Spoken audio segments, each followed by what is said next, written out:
তোমাকে যদি প্রশ্ন করা হয় গো কোন পার্ট অফ স্পিচ, তুমি বলবে verb.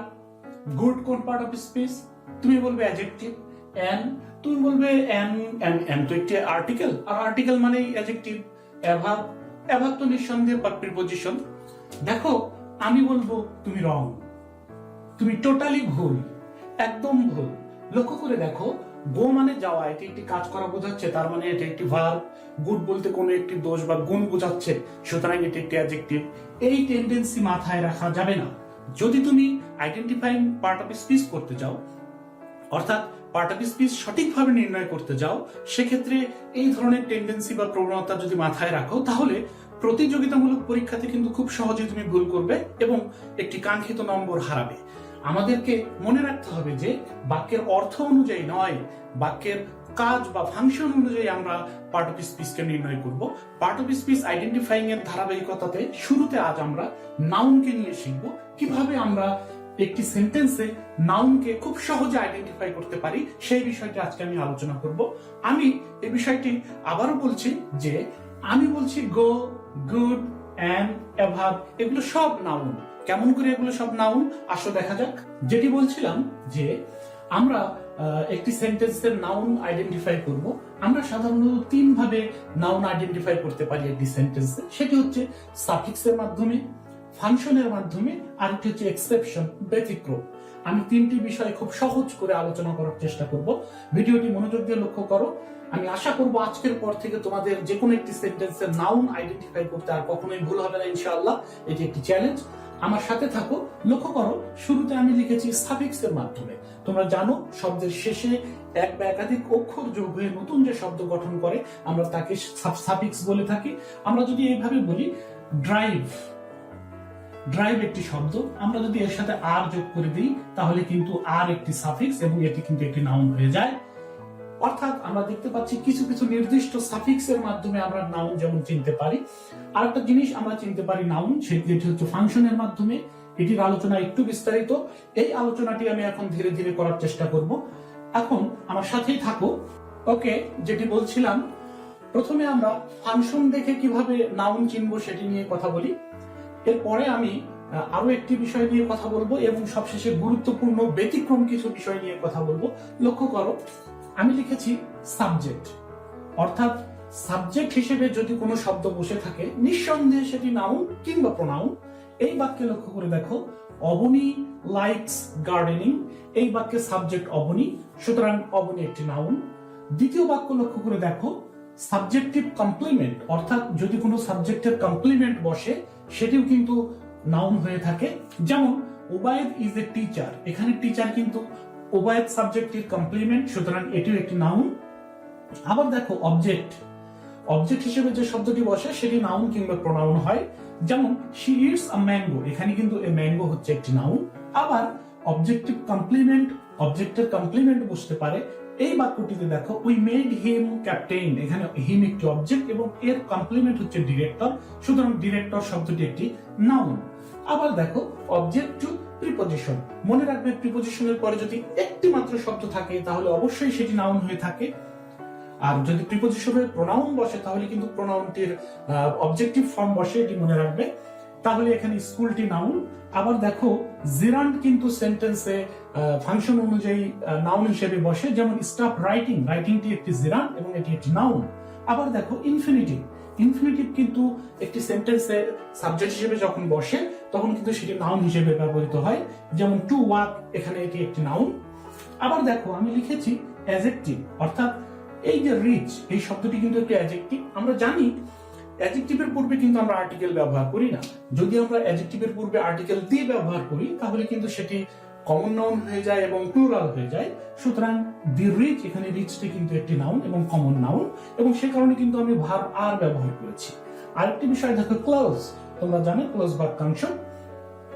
That he is honest, এটি একটি ক্লোজ এবং এখানে এই অংশটুকু একটি সাবজেক্ট হিসেবে বসেছে, সুতরাং দ্যাট হি ইজ অনেস্ট এটি কিন্তু একটি নাউন। আরেকটি বিষয় অ্যাপোজিশন, তোমরা অ্যাপোজিশন সম্পর্কে জানো।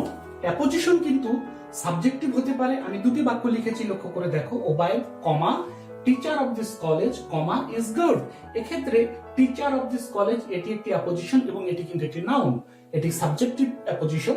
আবার আমি আরেকটি বাক্য লিখেছি যেখানে we learn from Obaid a good teacher, দেখো কমা দিয়ে একটি অংশ আমি লিখেছি, এটি কিন্তু অবজেক্টিভ অ্যাপোজিশন। তাহলে এই the teacher of this college এটি একটি অ্যাপোজিশন এবং নাউন, আর গুড টিচার এটিও কিন্তু একটি নাউন। তাহলে আমরা দেখতে পাচ্ছি ফাংশনের মাধ্যমে আমরা এই 10 রকম ভাবে আমরা নাউনকে চিনতে পারি। এবার আমি আরো একটি মজার বিষয় নিয়ে কথা বলবো এবং সবশেষে আরো একটি গুরুত্বপূর্ণ টিপস দেবো। লক্ষ্য করো, তোমাদের নিশ্চয়ই মনে আছে আমি শুরুতে বলেছিলাম যে আমরা সাফিক্সের মাধ্যমে নাউন চিনতে পারি এবং বলেছিলাম ফাংশনের মাধ্যমে নাউন চিনতে পারি। এখন আরেকটি বিষয়, সেটি হচ্ছে ডিটারমিনার্স এর মাধ্যমে কিন্তু আমরা নাউন চিনতে পারি। এবং ডিটারমিনার্স এর আলোচনার শেষে সবশেষে একটি চমৎকার ব্যতিক্রম কিছু নিয়ম নিয়ে আমি কথা বলবো।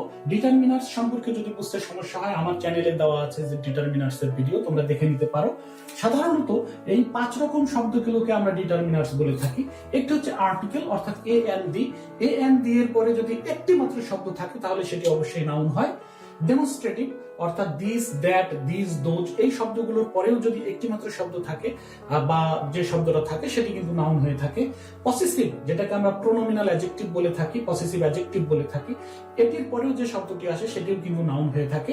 নিউমেরালস, সংখ্যাবাচক যে সমস্ত অ্যাডজেক্টিভ গুলো আছে 1 2 3 4 ইত্যাদি, এগুলোর পরেও কিন্তু আমরা যে শব্দটি ব্যবহার করে থাকি সেটি হচ্ছে নাউন। এবং কোয়ালিফায়ার্স, এটিও এক জাতীয় অ্যাডজেক্টিভ, এনি, মেনি, সাম, নো, এরকম আরো অনেক কিছু আছে। আমি বলেছি ইতিমধ্যে যে ডিটারমিনারের যে ভিডিওটি আমার চ্যানেলে রয়েছে সেখানে গেলে তুমি পেয়ে যাবে, বিস্তারিত ব্যবহার আলোচনা করা আছে। এগুলোর পরেও যদি একটি মাত্র শব্দ আসে আমরা কিন্তু সেগুলোকে সবসময় নাউন বলে থাকি। আবার কখনো কখনো শুধুমাত্র একটি মাত্র শব্দ হলেই যে নাউন হবে তা নয়, একাধিক শব্দ থাকলেও এগুলোর পরেই যে শব্দটি থাকে সেটি কিন্তু নাউন। এখন আসো একটু ব্যতিক্রম কিছু নিয়ে কথা বলা যাক। দেখো, তোমাদের বোঝার সুবিধার্থে আমি ছোট্ট 3টি টিপস দিচ্ছি। লক্ষ্য করে দেখো, অ্যাডজেক্টিভের পর কিন্তু নাউন বসে, এটা আমরা জানি। আর দ্বিতীয় যে বিষয়টি সেটি হচ্ছে প্রিপজিশনের পর যদি দুটি শব্দ থাকে তাহলে দ্বিতীয় শব্দটি কিন্তু নাউন হয়। সেন্টেন্সটি দেখো, I am on daily duty, এক্ষেত্রে প্রিপজিশন অন এর পরে দুটি শব্দ রয়েছে, তার মানে ডিউটি শব্দটি এক্ষেত্রে কিন্তু নাউন। আবার আরেকটা জিনিস দেখো, প্রিপজিশন ও কনজাংশন এর সাথে যদি আমরা এস যোগ করে দেই তাহলে সেই এস যোগ করা শব্দটি কিন্তু নাউন হয়ে থাকে। যেমন there are many ants in this sentence, এক্ষেত্রে and একটি কনজাংশন আমরা জানি, তার সাথে আমরা এস যোগ করে দিয়েছি, সুতরাং এটি একটি নাউন। আরো একটি ব্যাপার দেখো, মেনি একটি ডিটারমিনার, আর ডিটারমিনারের পরে যে শব্দটি বসে সেটিও কিন্তু নাউন। এভাবে কিন্তু বিভিন্ন ভাবে আমরা একটি সেন্টেন্সে, একটি বাক্যে নাউনকে চিনতে পারি। ওকে, আমি এখন আরেকটি মজার এবং অসাধারণ বিষয় নিয়ে কথা বলতে যাচ্ছি। লক্ষ্য করে দেখো, এই 7টি বাক্য যদি তোমরা একটু লক্ষ্য করে দেখো খুব সহজ ভাবে, তাহলে বুঝতে পারবে আরো একটু ক্লিয়ার ভাবে নাউনকে। হি ইজ ব্রেভ, এটি কিন্তু একটি অ্যাডজেক্টিভ, কিন্তু দি ব্রেভ ডিজার্ভ দ্য ফেয়ার, এক্ষেত্রে কিন্তু ব্রেভ একটি নাউন। আমি আশা করি তোমরা বুঝতে পেরেছো কেন। কারণ হচ্ছে অ্যাডজেক্টিভের আগে দি বসালে সেটি প্লুরাল কমন নাউন হয়ে যায়। আবার লক্ষ্য করে দেখো, দে গো টু স্কুল, গো কিন্তু একটি ভার্ব, কিন্তু এই বাক্যে দেখো go, this is the go of the world, এক্ষেত্রে কিন্তু গো একটি নাউন। আমরা যদি যুক্তি দেখাতে যাই তাহলে গো এর আগে একটি আর্টিকেল বসেছে, ভার্বের আগে আর্টিকেল বসার কারণে এটি একটি নাউন হয়ে গেল। আবার 3 নম্বর বাক্যটি লক্ষ্য করে দেখো, হিয়ার, হি লিভস হিয়ার, সে এখানে বাস করে, এক্ষেত্রে হিয়ার কিন্তু একটি অ্যাডভার্ব, এই হেয়ারটা এইখানে হয়ে গেল নাউন। কিভাবে এটি নাউন হয়ে গেল? কারণ এর আগে একটি প্রিপজিশন বসেছে, প্রিপজিশনের পরে যদি একটি মাত্র শব্দ থাকে তাহলে সেটি নাউন হয়, আমি ইতিমধ্যে আলোচনা করেছি। 5 নম্বর বাক্যটি দেখো, 5 নম্বর বাক্যটিতে he is oh but honest, এখানে বাট কিন্তু একটি কনজাংশন। এই বাক্যে দেখো, বাট মি নো বাটস, এখানে কিন্তু বাটের দুটি ব্যবহার রয়েছে, একটি বাট যেটি হচ্ছে এটি ভার্ব, আর এই যে বাট আমরা বলেছিলাম যে কনজাংশনের সাথে এস যোগ করে দিলে সেটি কিন্তু নাউন হয়ে যায়। আবার একই সাথে নো কিন্তু একটি ডিটারমিনার, ডিটারমিনারের পরে একটি শব্দ বসেছে, সুতরাং এই বাট কিন্তু এখানে নাউন। আবার 6 নম্বর বাক্যটি দেখো, গুড, যেটি তোমরা শুরুতে আমরা বলেছিলাম, গুড কিন্তু এখানে অ্যাডজেক্টিভ, হি ইজ গুড, সে ভালো, কিন্তু he did good for me, সে আমার জন্য ভালো করলো, এখানে গুডটি কিন্তু নাউন। ডু ভার্বের পরে যদি গুড আসে তাহলে সেটি নাউন হয়ে যায়। আবার লক্ষ্য করে দেখো 7 নম্বর বাক্যটি, দিস ইজ অ্যান অ্যাপল, এটি একটি অ্যাপল, এখানে অ্যান কিন্তু একটি অ্যাডজেক্টিভের মতো ভূমিকায় বসেছে বা কাজ করেছে।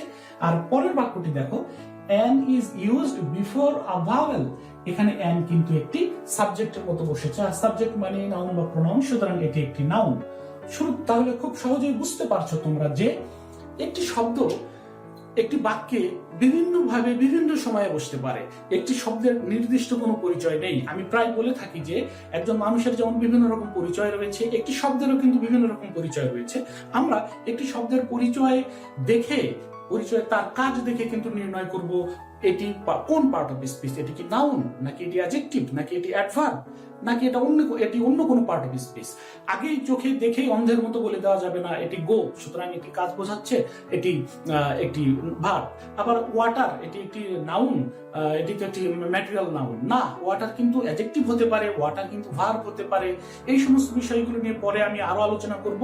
এরপরে আইডেন্টিফাইং পার্ট অফ স্পিচ এর অন্যান্য ক্লাসের মধ্যে আলোচনার ধারাবাহিকতায় আমি ভার্ব কিভাবে চিনতে হয়, অ্যাডভার্ব অ্যাডজেক্টিভ কিভাবে চিনতে হয়, এবং সেই ক্লাসগুলোর ফাঁকে ফাঁকে আমি নাউন সংক্রান্ত আরো কিছু টিপস তোমাদেরকে দেবো। ইংলিশ উইথ উবায়েদের সাথে থাকার জন্য অনেক ধন্যবাদ। ভালো থাকো।